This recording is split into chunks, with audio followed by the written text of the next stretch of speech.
Enforcement Committee meeting. If you see us with laptops, it's because our data is on the laptops. We're, for the most part, paperless. So I would like to have Laura Sweet, who is with us today from the Enforcement Division, call the roll call. Dr. Lowe? Present. Dr. Ganadev? Present. Dr. Levine? Ms. Shipsky? Here. We have a quorum. Thank you. Okay, our first item on the agenda is public comment, and we have several public comment slips. The first one is from Michelle Montserrat-Ramos.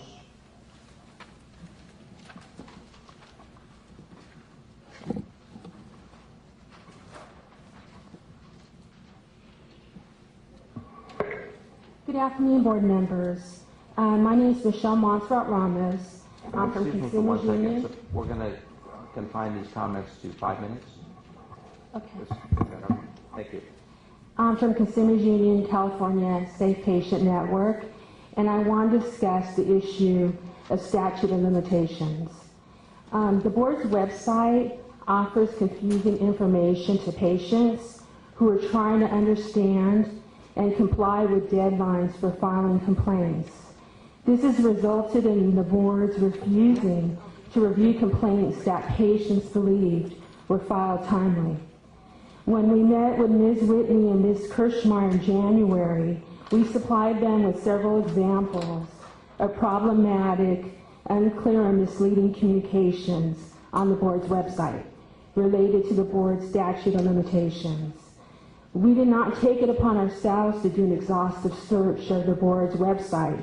Even so, we identified a number of examples and requested that the board correct this information. In her response to us last week, Ms. Whitney only acknowledged one problematic document. We believe the board should develop a thorough plan for how to address this important issue. We also requested that when the board learns of an alleged improper act or omission by a physician from a source other than the patient, such that the 3-year statute of limitations begins to run, that the patient be notified immediately in writing that their statute has begun to run. In addition, we requested that when a patient makes a complaint to the board, that the board explain the statute of limitations and inform them how much time they have before the statute will run out in their case. Further, the board should advise patients as their complaint is making its way through the process as to whether it is in danger of going over the statute of limitations timeframe. When the statute of limitations in a case runs out, it can have the impact of allowing violating physicians to continue to practice without discipline. We are aware that the board may find an extreme departure and yet close the case because the statute has run. We believe the board should put in place processes to guard against this happening. We urge the board to instruct staff to work to develop improved ways to give patients better clarity about the timeframes related to filing complaints and to vet those new or improved communication tools. Thank you.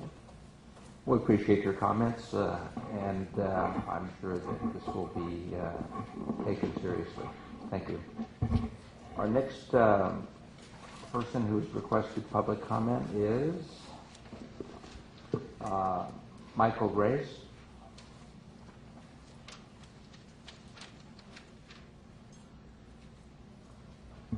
Please identify yourself and limit your comments to 5 minutes. Thank you. My name is Mike Grace with Dock Defenders. I am a trial attorney. I have spent over 3 decades specializing in the defense of all manner of healthcare providers. I have personally handled many cases before the Medical Board of California, and I'm also a certified professional in healthcare risk management. I appreciate, as an interested member of the public, this opportunity to address you. I have 4 suggested proposals with what I believe would enhance the board's mission to protect the public and at the same time promote fairness to the licensed physicians in question. The first proposal that I would make to you is to eliminate the overemphasis on probation under the model disciplinary guidelines.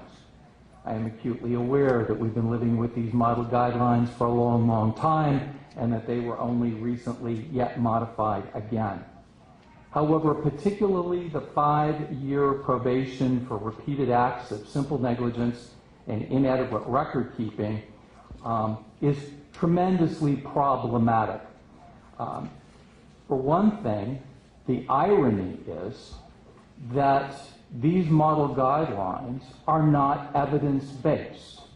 And of course, the physicians who face discipline are being charged with practicing within the standard of care, and that medical practice has only been defined based upon evidence-based medicine. And yet, to my knowledge, there is no evidence to support whether 5 years protects the public any better than 4, 3, 2, or 1. I think it's a significant oversight, and the consequences are tremendous. The result of being under an order of discipline that is on probation to the physician means not only grave risk of losing all malpractice coverage, or at the very least having to pay a heightened premium for that coverage, but loss often immediately of preferred provider contracts, as well as the inability under federal and state law to bill Medicare or Medi-Cal, which can easily decimate a practice, particularly medical practices that serve our most underserved communities. And so the public, I think, is adversely affected.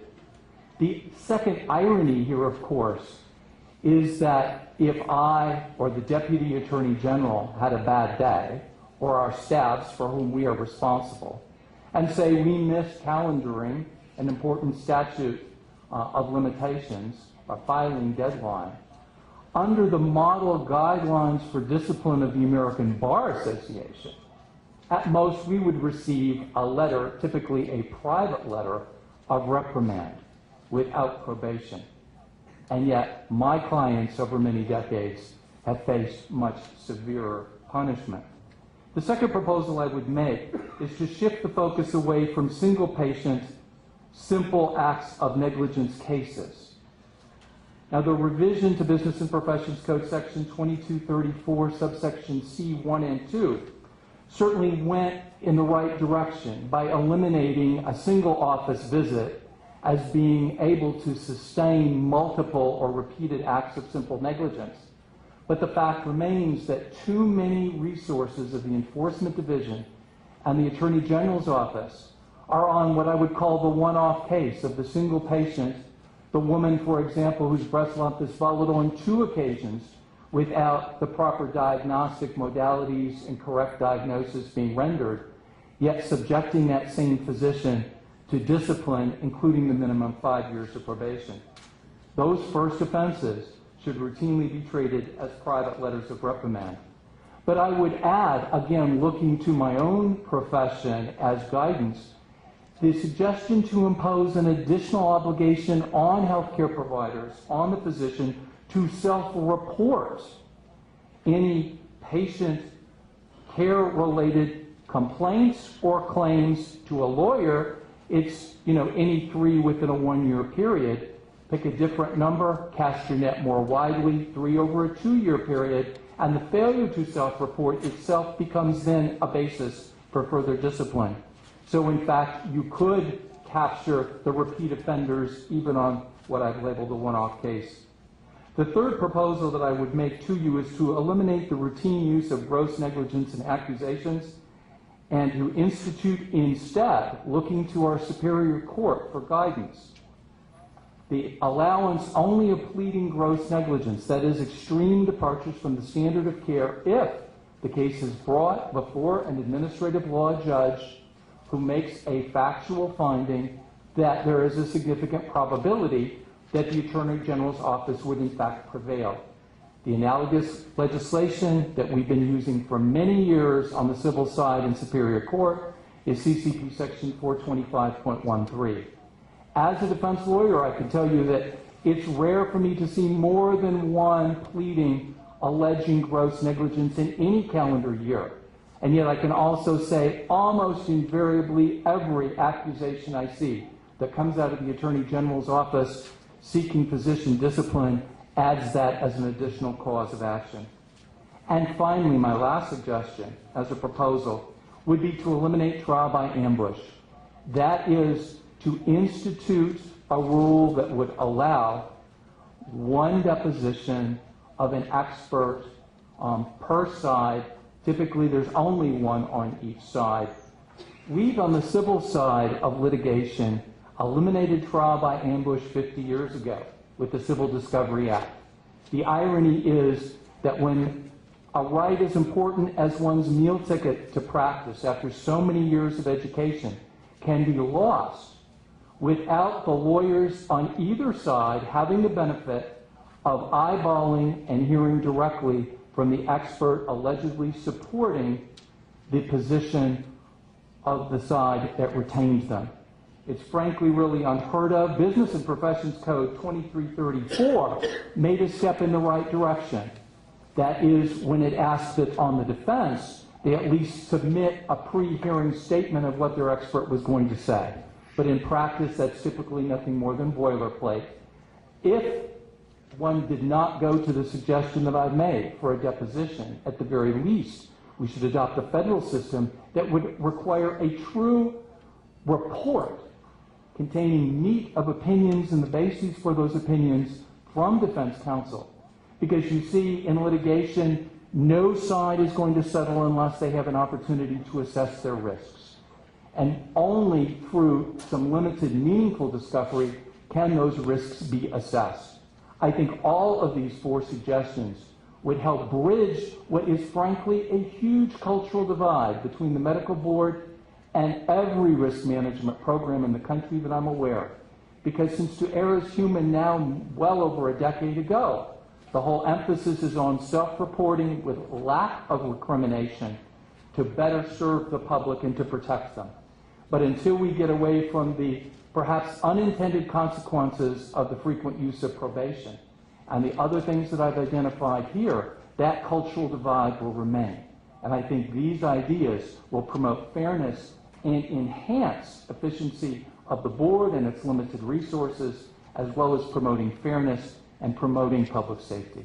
Thank you so much. I would be happy to speak further with anyone interested or to work with either the board as a whole or this committee if there's any interest. Thank you. Thank you very much for your well thought out suggestions. Okay, our next public speaker is Dr. Formansky. Hi, good afternoon.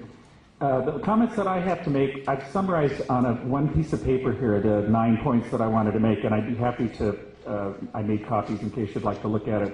The comments have to do with the proposed use of a test called MicroCog as part of a penalty program by the medical board. You may not, as members of the medical board, know what MicroCog is because you've never approved it. You've never authorized it through a resolution of the medical board.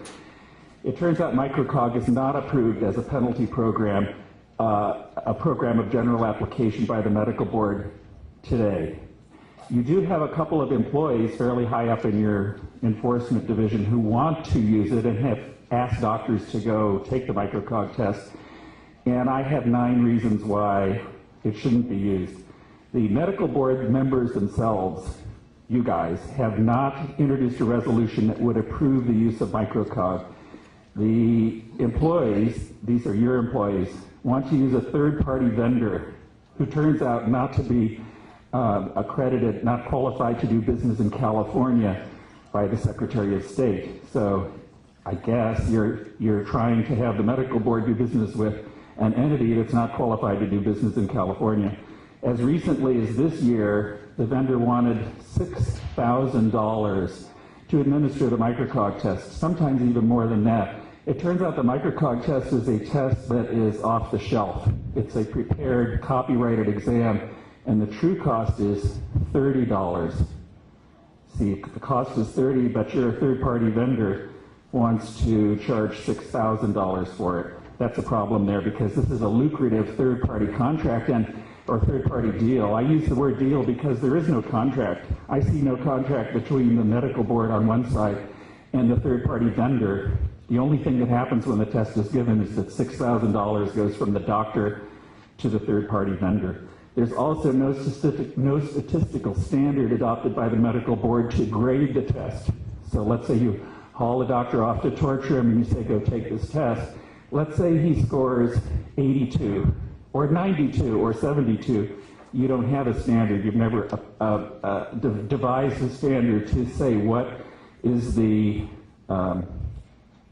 cutoff for pass or fail on a microcog test. Another thing has to do with the validation of the test in terms of medical issues. How many questions on the test in internal medicine? 0. How many on anesthesiology? 0. How many on basic sciences? 0. In fact, there are no medical questions at all on the microcog test, so how can you use the test, the microcog test, to help you decide what doctor can practice medicine and what can't, and who can and who can't? There's also no mechanism in the way that the test is done for anybody to examine errors. How would you, let's say a doctor took the test and said, well, I think I answered this such and such a question right, but I think they didn't record it properly or they scored it wrong. You don't have a method of detecting errors, and that's one of the major problems with the microcog test. Anyway, I've summarized these as 9 or 10 points. Also, this third-party vendor, one of the vendors is in Denver. It turns out that this particular vendor has been involved in doing human subject research on the doctors that have been sent there. Human subject research under federal law and under the regulations of the federal government is regulated. So that means that you, as medical board members, if you send someone to have the test and the person who's taking the test is being used for human research purposes, you have to consent them, you have to give them the right to quit, you have to give them the right to quit without penalty, none of which I think the medical board has done. What I would say is that the employees that you have that have thought this up haven't done a very good job of analyzing it, and probably it's not a good idea to approve it. You would, as a board, have the ability to set this for like a hearing at a future meeting or something like that. It's one of the things you might have to do. I have other information I'm not going to bore you with right now, but I'll bring up at a subsequent meeting that has to do with the actual data from the microcog test. And there's a spreadsheet here of hundreds and hundreds of correlation coefficients that show that the microcog test very poorly predicts almost anything, including correlation coefficients of 4%, meaning that it would correlate A with B 4% of the time and be wrong 96% of the time. That's all I have to say today. Thanks. Okay, thank you very much. Are there any additional public comments? Okay. No additional comments. We'll move on to the next agenda item, which is approval of the minutes. Can I entertain a motion to approve the minutes? Is there a second? I wasn't here for that meeting, so. No. Okay, second. Okay. All those in favor? Aye. Any opposed? Motion carries. Okay, our next agenda item is that we will have a presentation on enforcement core concepts from our attorney, Mr. Kurt Hepler. Mr. Hepler. Thank you, Mr. Chairman. The members apologize for housekeeping here. Okay. Yes, I'll bring it sit here.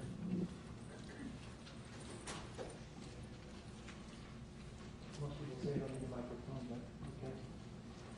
So, let me just back up one slide. So this little presentation is somewhat derivative of a presentation that I gave to the Department of Consumer Affairs, and it was given under the Enforcement Academy team approach, where DCA held an academy for various board and bureau employees regarding the disciplinary process. So again, I'm Kurt Hepler, Senior Staff Counsel. And the three things I'd like to touch on today are kind of simple, but very, very important. Number one is due process. Number two is consumer protection. And number three is statutes and regulations. So due process, you've probably seen this 100 times.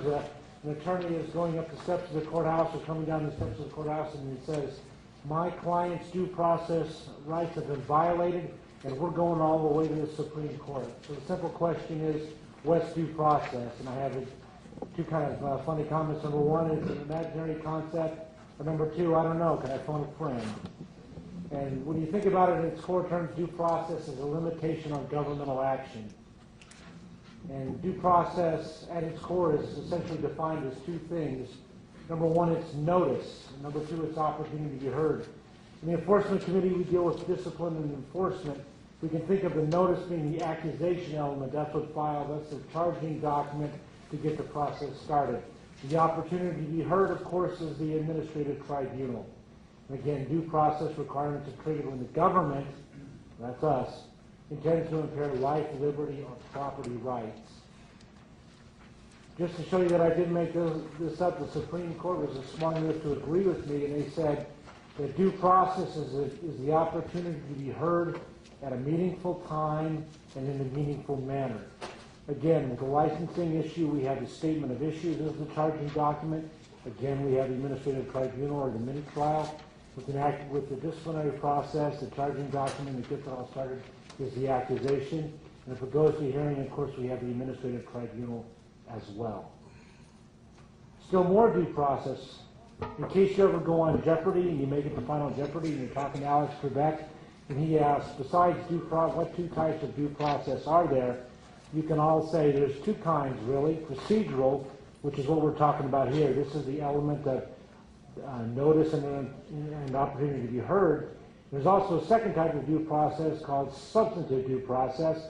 We really don't deal with that too much in this realm. It involves policy enactments and not processes. There's a famous line of cases coming out, the right to privacy, the right to instruct your children in a certain language, that are the Supreme Court handled as substantive due process claims, not procedural due process claims.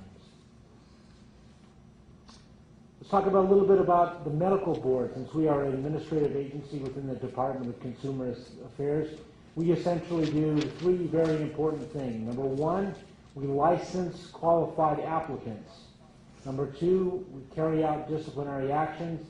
Number three, we promulgate regulations. So we'll call that the first rule of three.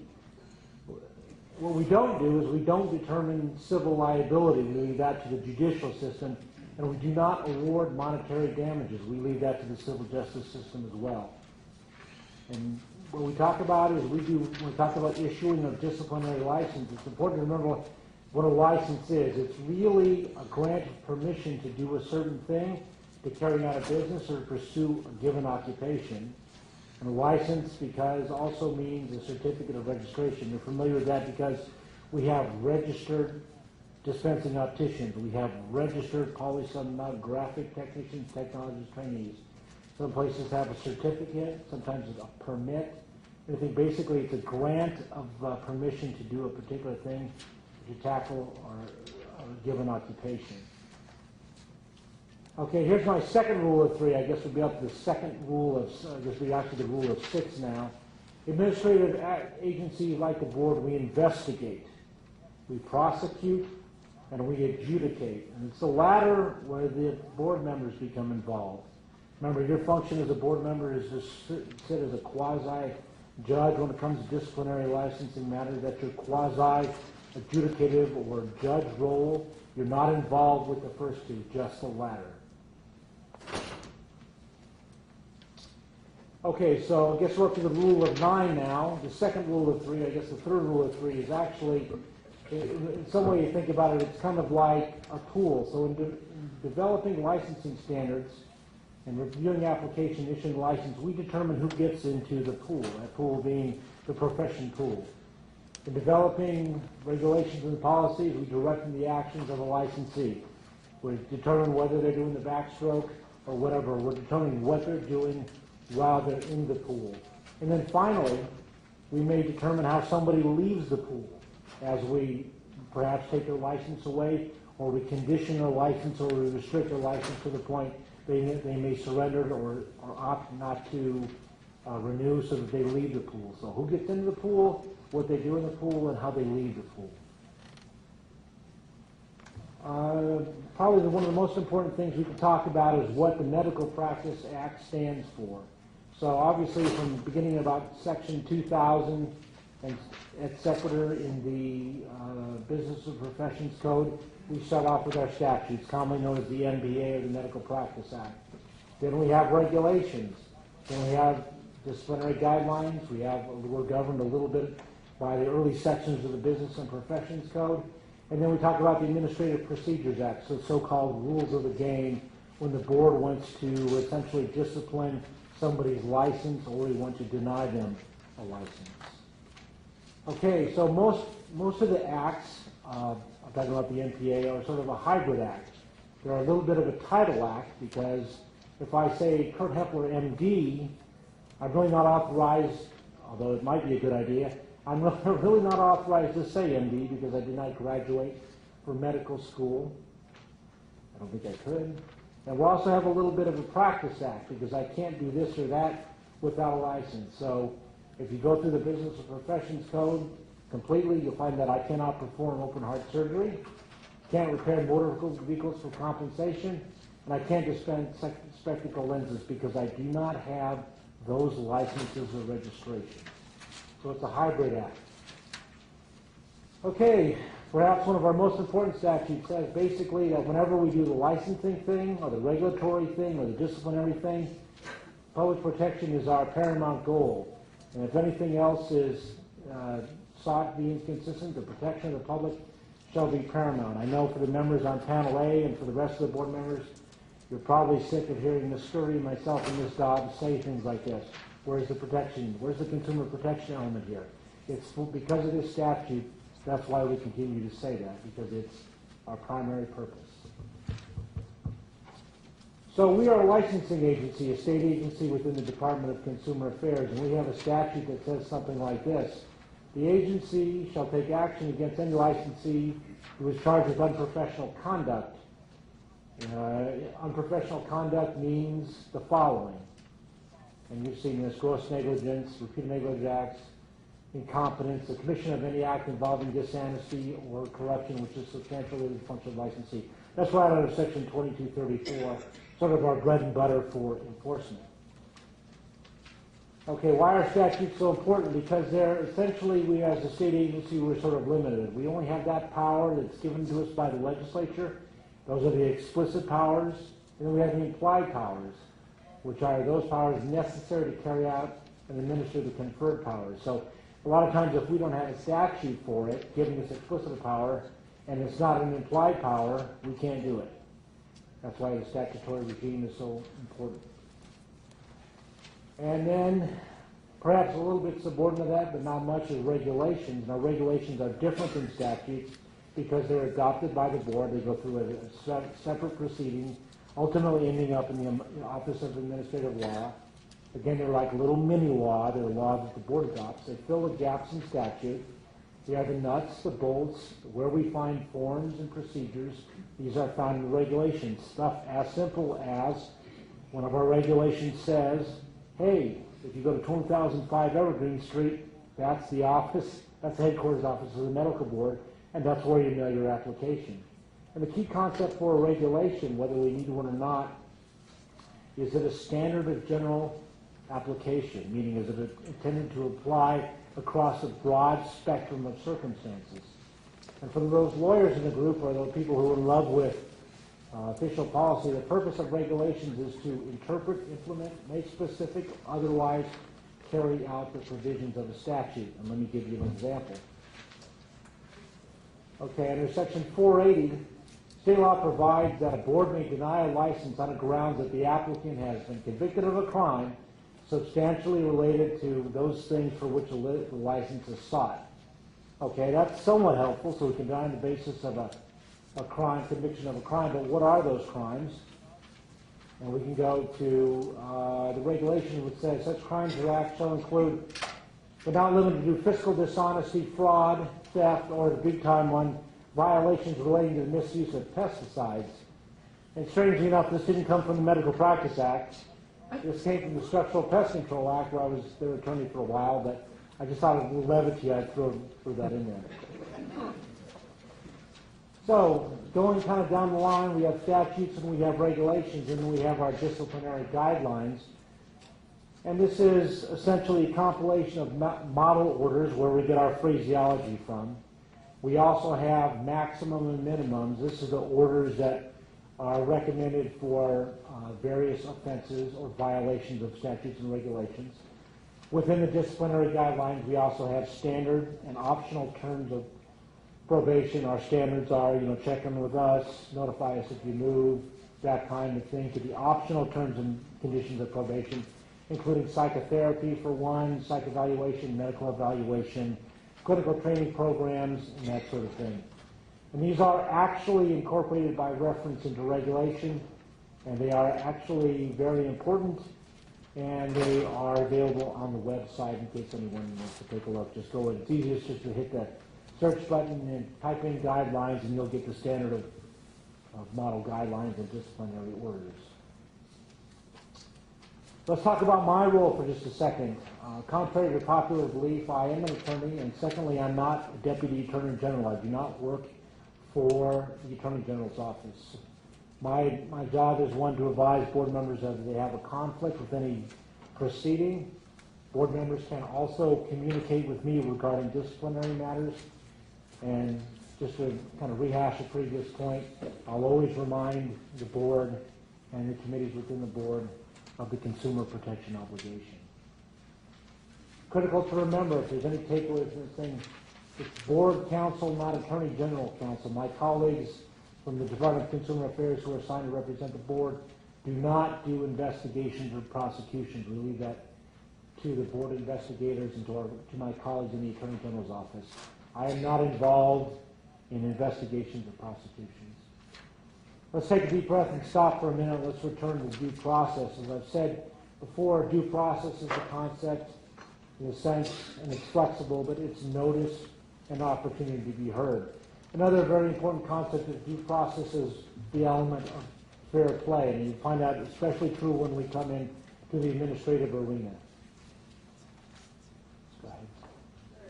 So with the APA, the Administrative Procedure Act, not the Administrative Procedures Act, which I think it should be because we probably have more than one procedure, but the Administrative Procedure Act, there are certain rights that come along when we have entered what we call a contested case, and that is the right to due process, the right to counsel, the right to offer evidence and call witnesses, the right to be heard before an impartial decision maker, the right not to have any ex parte communications.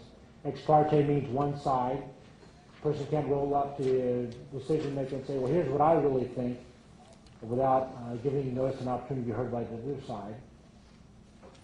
Continuing on, the right, a famous case called Topanga Canyon, the right to a written decision that bridges the analytical gap between the raw evidence and the decision. And finally, as we talk about writs, the right to judicial review of the board's decision. And when we talk about discipline, this is an enforcement committee, what are the things that can happen? You can have revocation of a license. We can suspend a license for not more than a year. We can put a license on probation following a stay or actual suspension or revocation. We can issue a public reprimand, and the accusation can be dismissed.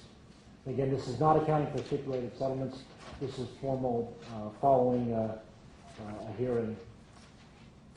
Okay, this is probably if there's a second important takeaway, it's this. Continuing on with our theme of consumer protection, this is a very important point to remember. The purpose of a disciplinary proceeding is not to punish, i.e. it's not punitive, but to protect the public. A lot of times we hear the claim that somehow the medical board is trying to get even with the licensee, or we're doing this to somehow, for some other reason. No, I think it's pretty clear that black letter law, in fact, that the purpose of a disciplinary proceeding is not to do that, but to protect the public. And just so my licensing friends don't feel left out, I know this is the enforcement committee and licensing follows this, but there's a couple of different formal licensing actions we can do as well. Obviously, we can deny a license. The terminology is a little bit different. When you deny a license, you issue what's called a statement of issues. And again, that's the charging document that gets the process started. That fulfills the notice obligation. And the board is empowered by statute to issue a probationary license without going to a hearing. And that's something a little bit different.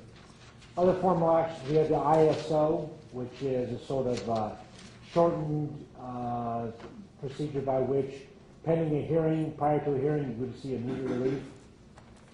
Penal Code 23 action sort of crosses the boundaries a little bit within the criminal justice system and the administrative arena. If a licensee is in criminal court and there's a bail hearing or some other proceeding, the Attorney General, the board of the Attorney General may attend that hearing and ask for various restrictions, not on the license but on the practice itself, because the criminal court has jurisdiction over the person, not the license.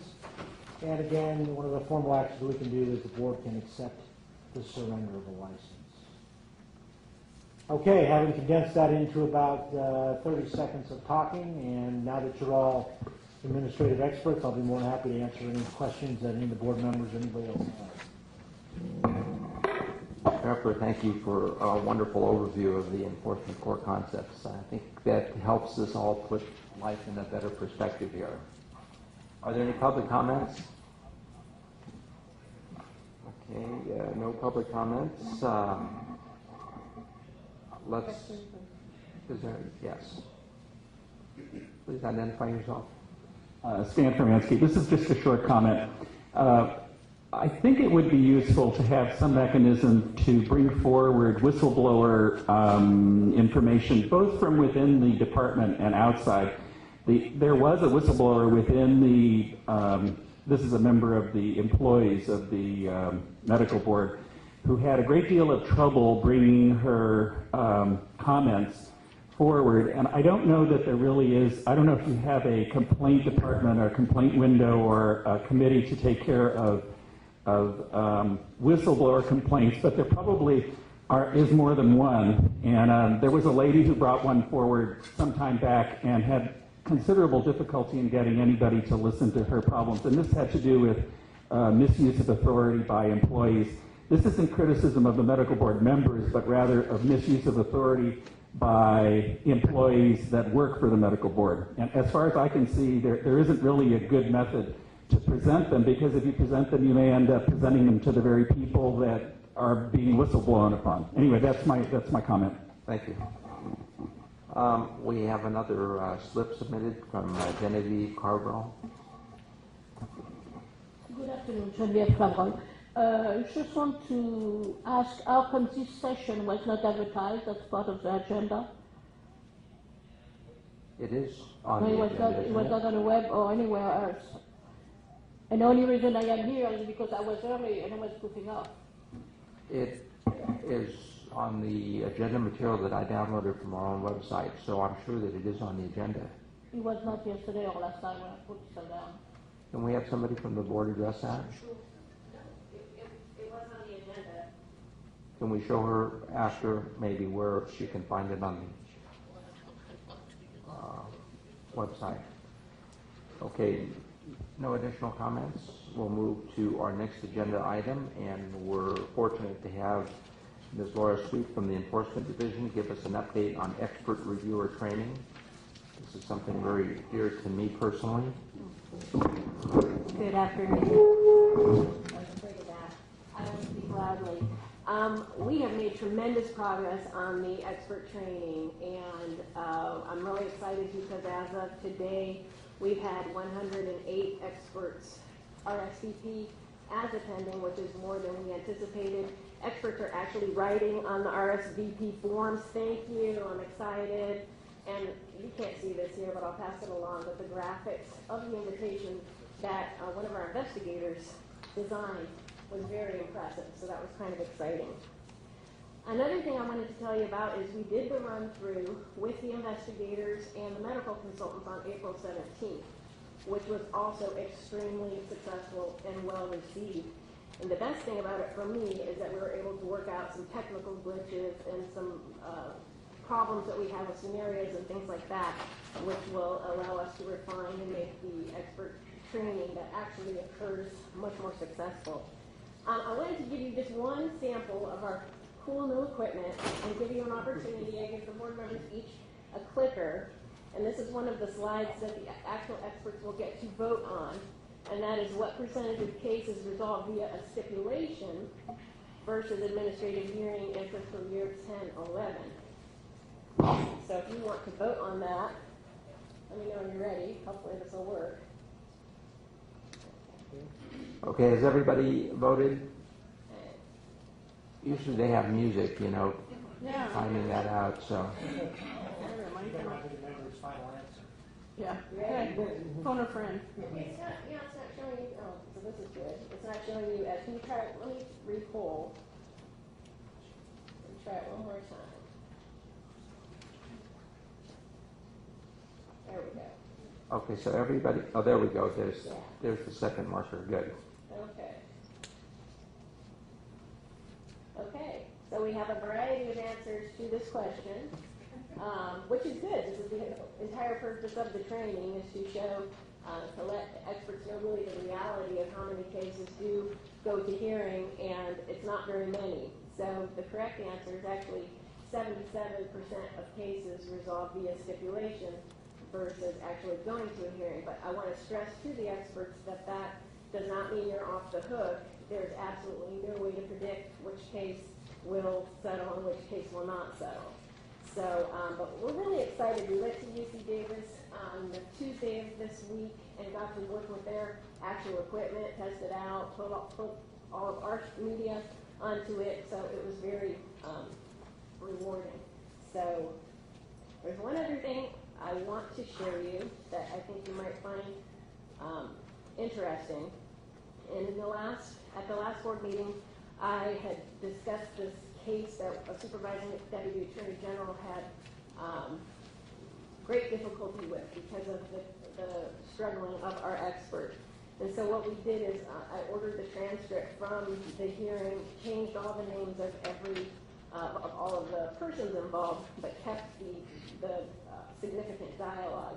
And so your own staff was kind enough to act out this particular segment. And I just want to show you a little snippet of where the cross-examination starts, so you can see your... I think we recognize that. Oh, that's gonna be number one, isn't it? And Kevin Shunke, bless his heart, played our poor He's doing it expert for my position.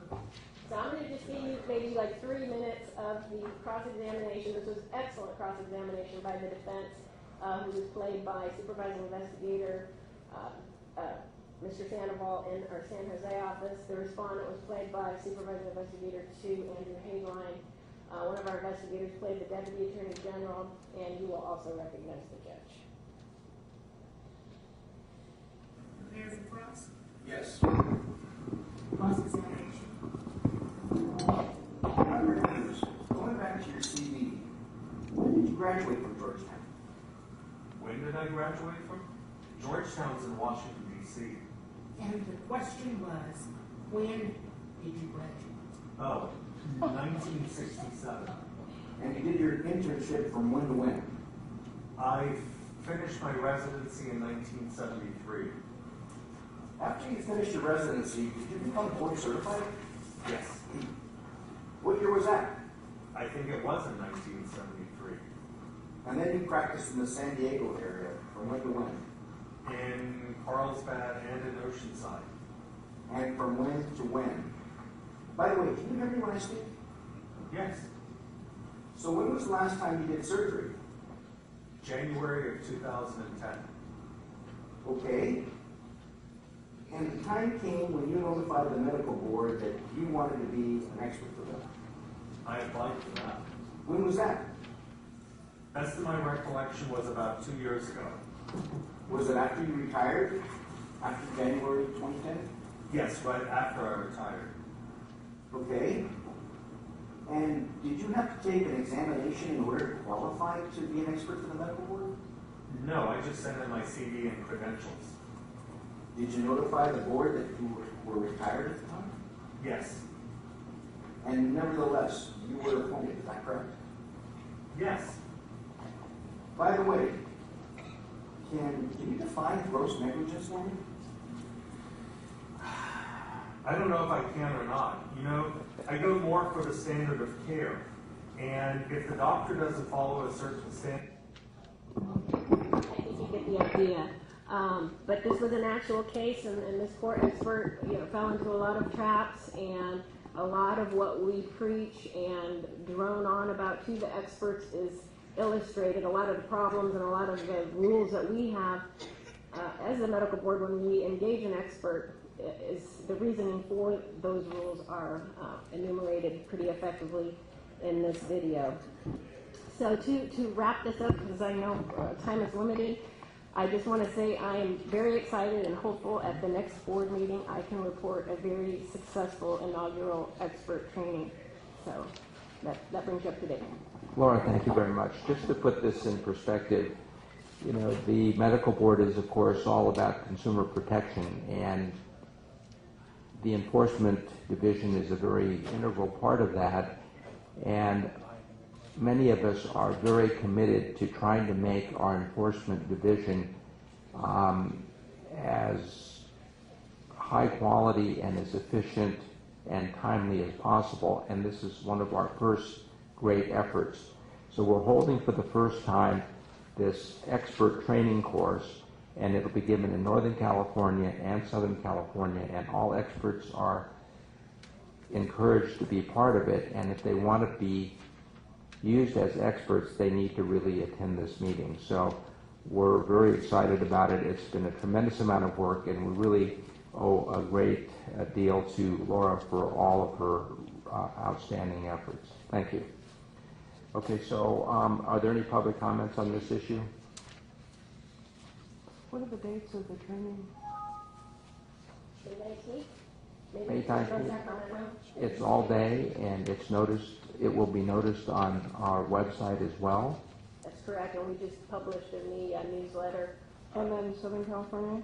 Those dates have not yet been established. We will announce it in the newsletter also. And the agenda will be shown tomorrow, actually. Is it tomorrow or this afternoon in the board meeting? The full board? Tomorrow. Okay, good. Yeah, unfortunately, the agenda that's in the packet was a little outdated. We've made some significant changes and improvements. We've got all the speakers are identified now. We've got an administrative law judge, a defense attorney, who are also going to present to this group, in addition to the supervising deputy from the Los Angeles Health Quality Enforcement section. So we've got quite a variety of speakers, and hopefully it'll be engaging and as well as informative.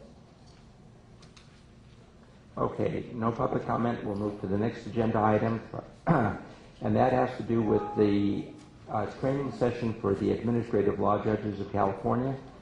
So we were approached by then the presiding administrative law judge, who was Jonathan Liu. He identified some areas where they thought that they could use some additional training. So we've developed that agenda, which is also included in the full board packet. And the training session is to be held on June 22nd, 2012.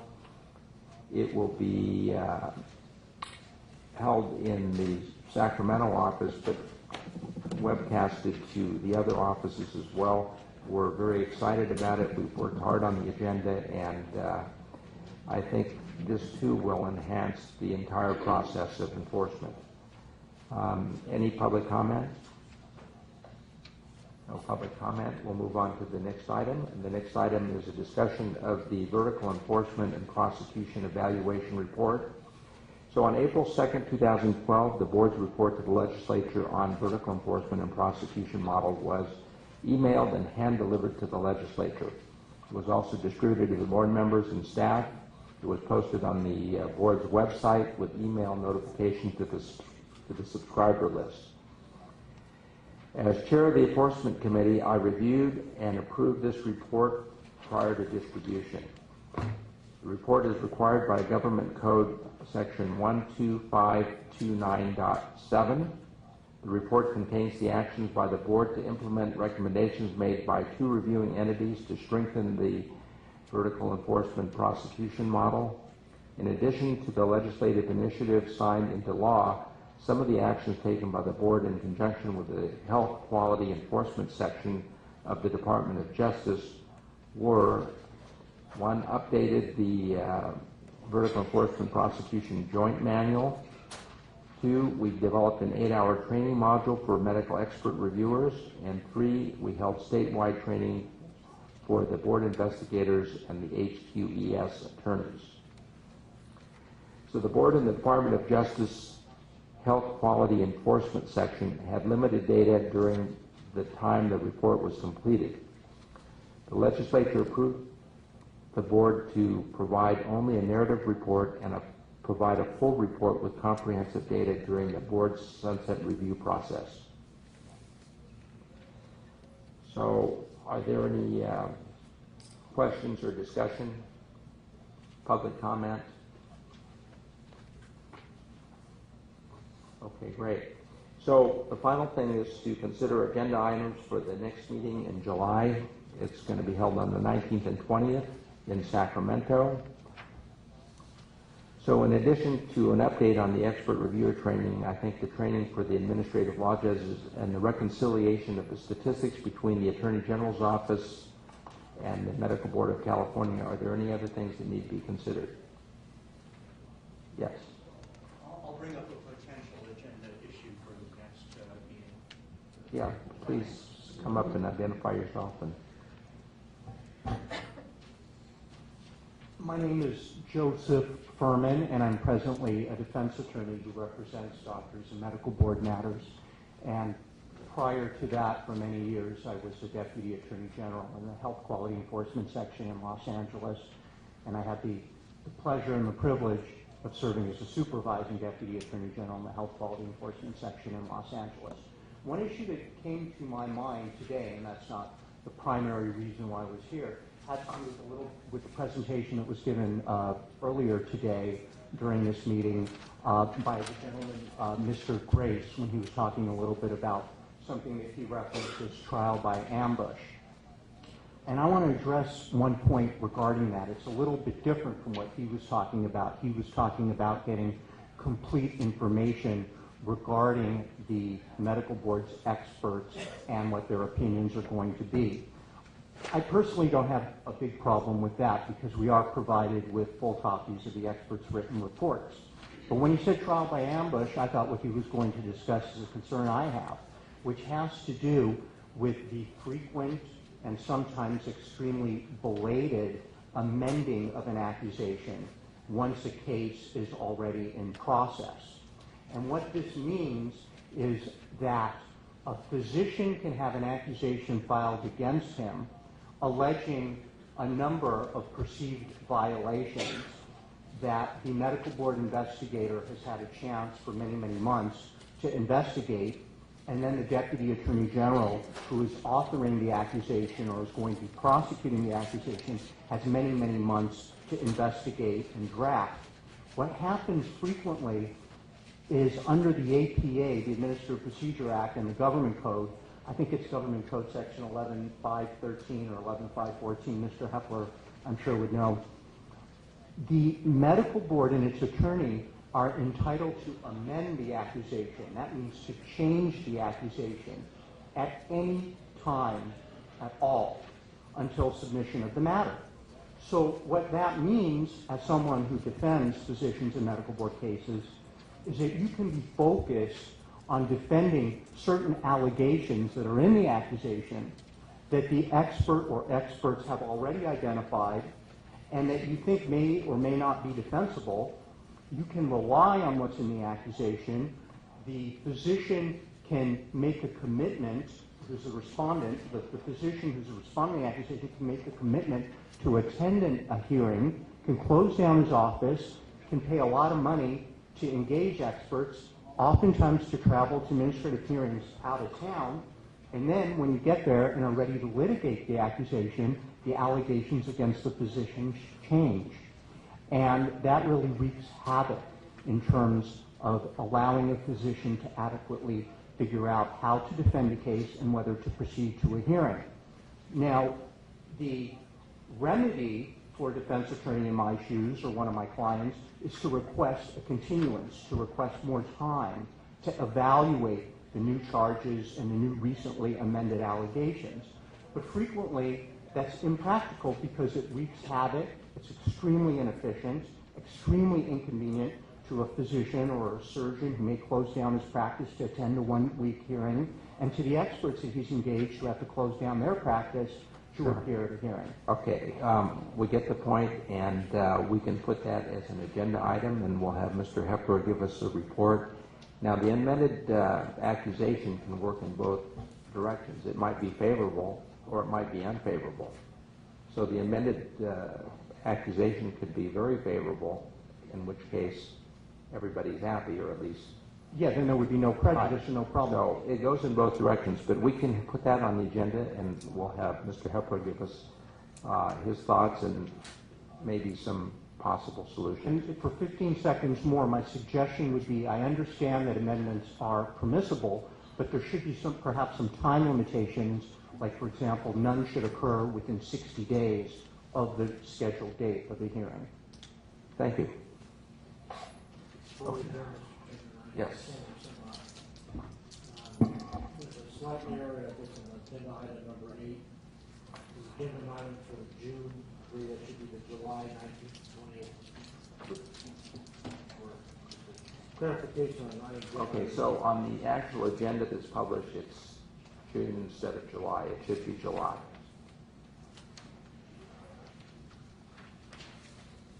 Okay, no additional comments or discussion. The meeting is adjourned. Thank you.